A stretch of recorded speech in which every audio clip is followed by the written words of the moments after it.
Welcome, dear brothers and sisters, to this talk on the prophets. This is a general introduction to prophets, prophecy, and prophetic literature.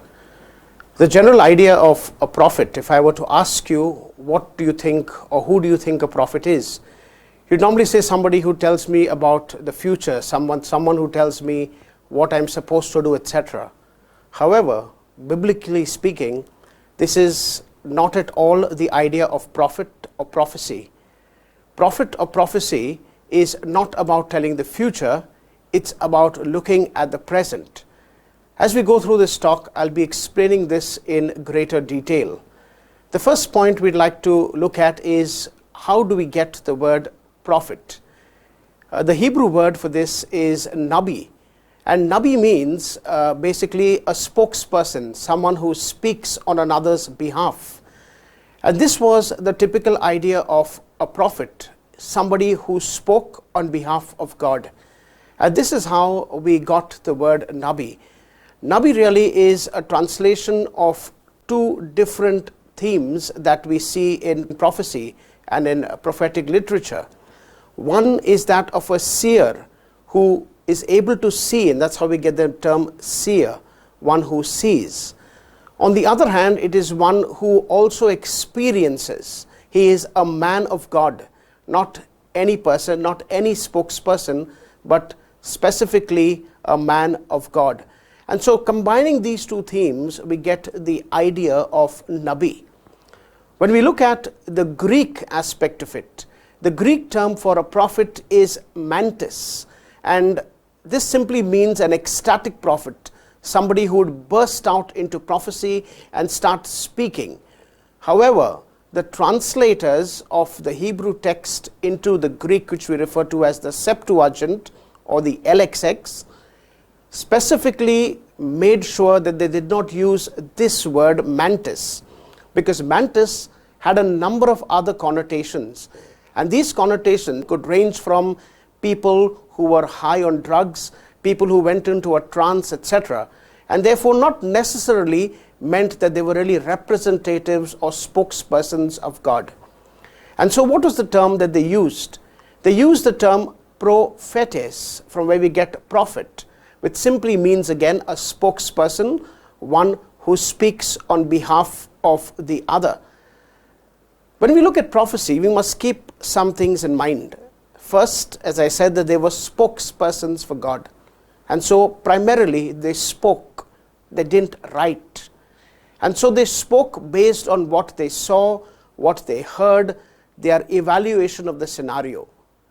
Let's digress for a bit and look at what exactly is prophecy and who are the prophets.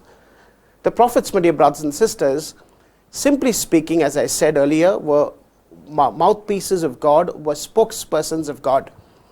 And therefore, when we look at the prophets, they were not interested in the future at all. Let's take an example. If I were a prophet and I came to you and I spoke to you about what is going to happen 2000 years later, how would that affect your life? It would be of absolutely no use to you.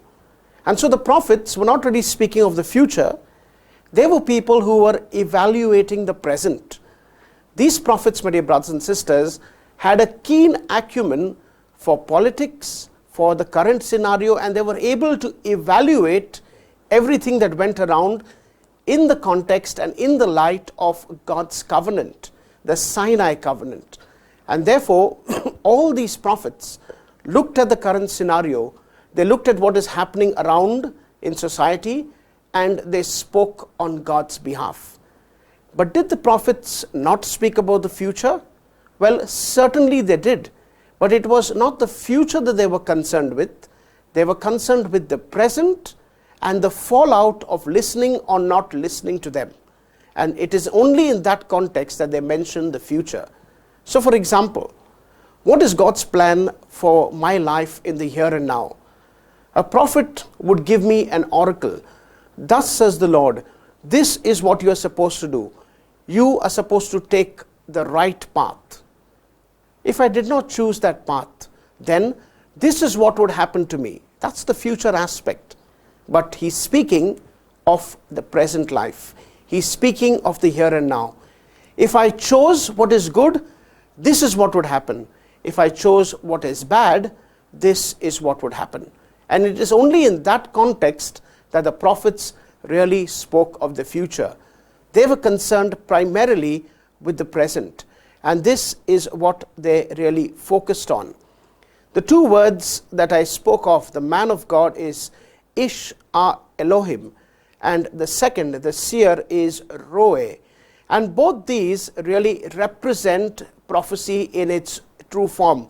Someone who is from God and someone who sees. And that's why we use the term seer, somebody who sees. And this is what we are looking at when we speak of the prophets. When we look at the prophets and prophecy, how did this come about? Let us look at how prophecy developed in Israel. We must keep in mind that the Israelites didn't always occupy the land that we know as Israel today. They began with tribes, Abraham's descendants who traveled along the place. And soon they were in Egypt as slaves. And while they were in Egypt as slaves, they picked up many of the influences of Egypt. As they went through the desert, through the wilderness experience, they picked up other things from the tribes and people that lived around there. As they continued and we had the exile, etc., they picked up things from the Syrians and then from the Babylonians and from many other cultures, from the Canaanite culture as well. And therefore, when we speak of prophecy in Israel, there was something very, very special, and Israel was very, very careful not to allow other unnecessary elements to creep into its prophecy. And so, for example, they didn't want magic, they didn't want astrology, they didn't want other things that were prohibited by the law to come into their concept of prophecy. And so this is not something that just came about, but it was a process of development. When we look at the two major factors that influenced Israelite prophecy, we recognize two basic methods of prophecy.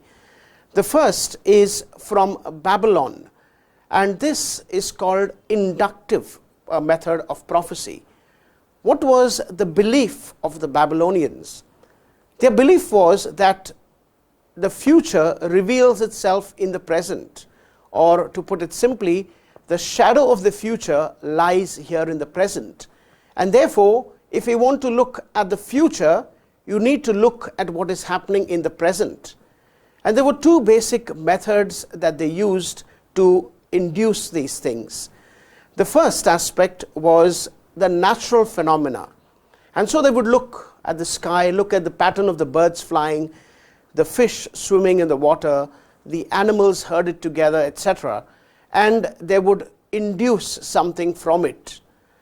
The other one was something that was further induced. So they would kill and slice open an animal, and then looking at its entrails, they would be able to predict certain things. And these were the basic methods that they used. And this, as you can already guess, didn't really creep into Israelite prophecy as such, because these methods were very, very foreign. Another method that they used was astrology. They looked at the sky, they looked at the stars, they studied the stars, they looked at horoscopes, what we have today, etc.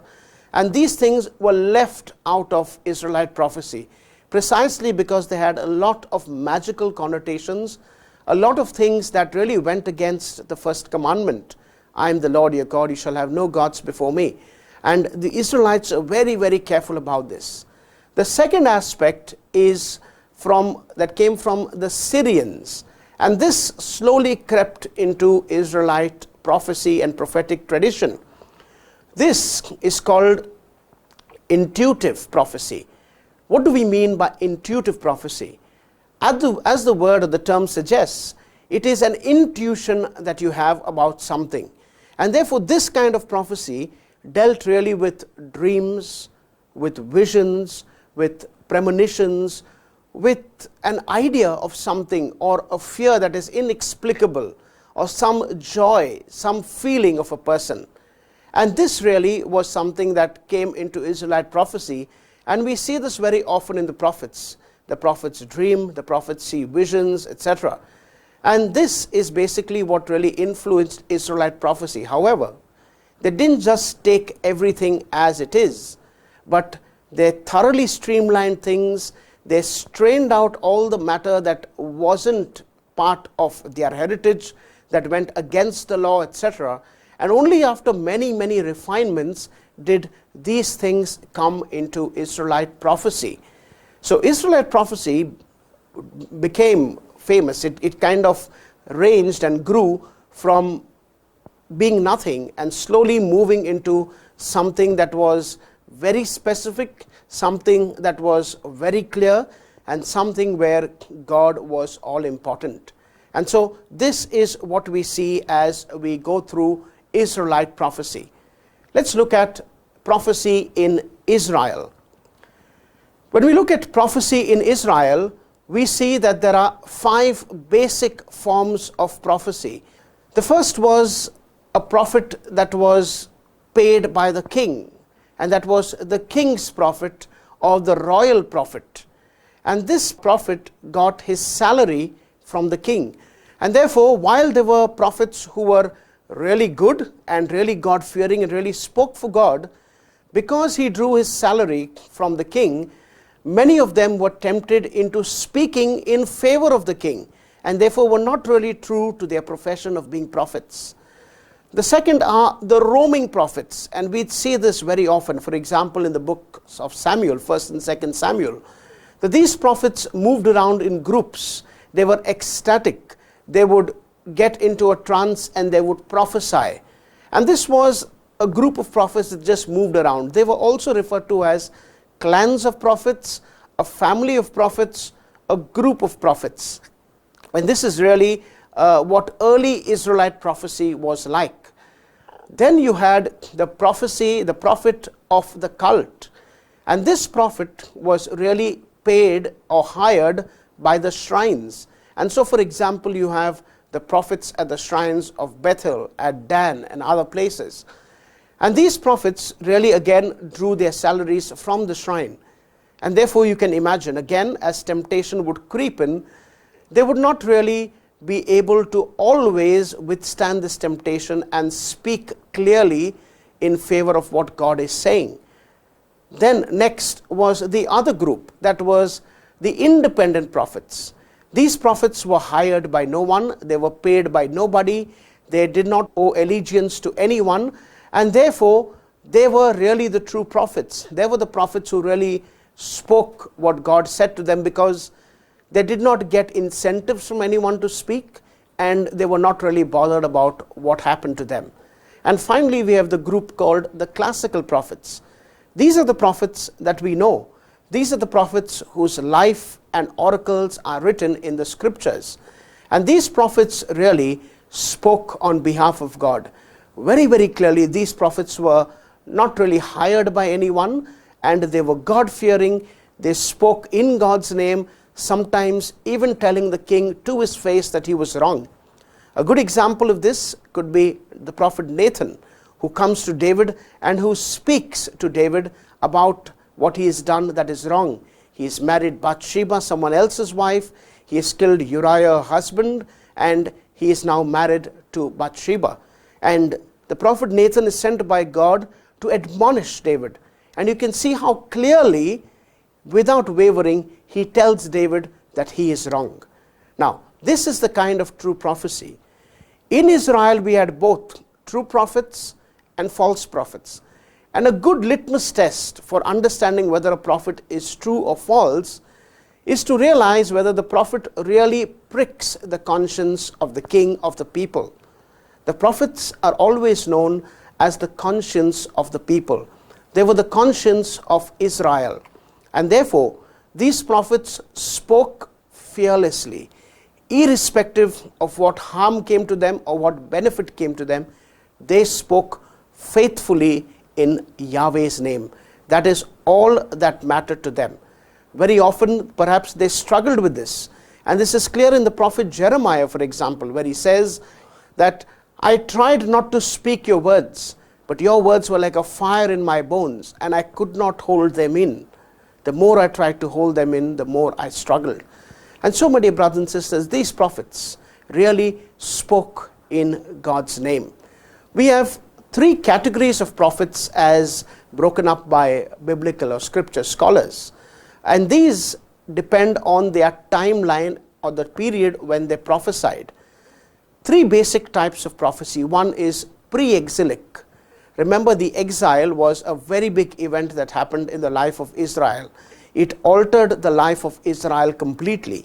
And so the prophets who spoke before the exile, warning about the exile, the prophets who spoke during the exile are the second group and called exilic prophets. And finally the third group, which was post-exilic, when the Israelites returned from Babylon and they rebuilt the temple, etc. So we look at these three groups of prophets, and we will try and understand this later in detail as we look at the second part of this talk on an introduction to prophets and prophetic literature.